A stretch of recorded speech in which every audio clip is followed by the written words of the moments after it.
خیلی برادروز ما در باغی جوانان قرار داریم. خطی برادرو آفرین کانال همنوا زنده باشین. خیر با دوام با شما همراز دلها با دوام میتین.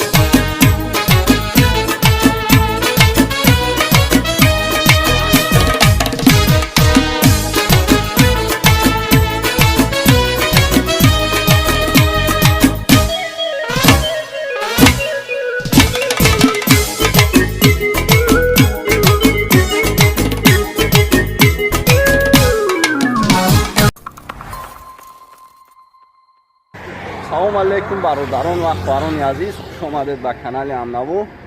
امروز شام دوشنبه رو از باغی کل جوانان نام داشتن. ما در همونجا قرار داریم و از به درون سفر میکنیم. در حقیقت بسیار خوب کردگان ما به شما نشون میدیم. خیلی برادروز ما در باغی جوانان قرار داریم. خطی برادرو علیکم پاتشکای علی اکبر آیا تونر رو کانال ما دام بود روی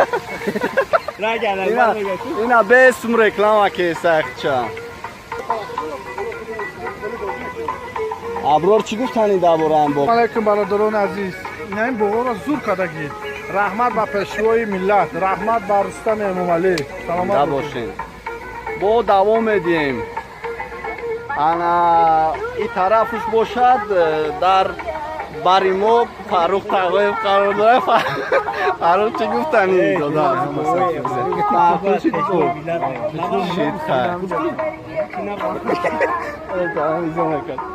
جلو سلام علیکم.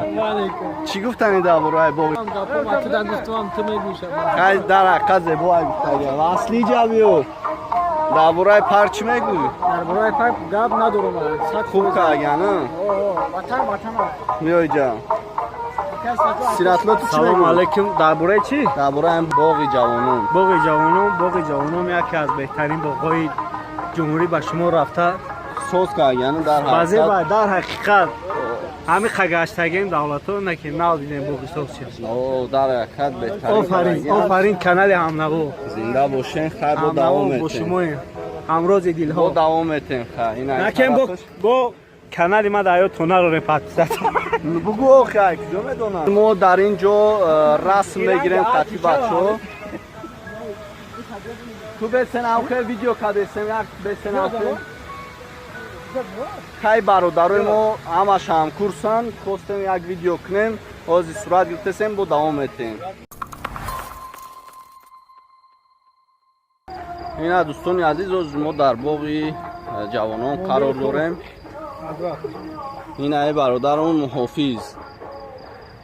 ما از درآمد وزی برآمده استیم. با بریم مقصد نوار میگیریم. باغی فرهنگی فراغتی کلی جوانان. اینا برادران نامشه ببینیم. در حقیقت اختام ببینیم با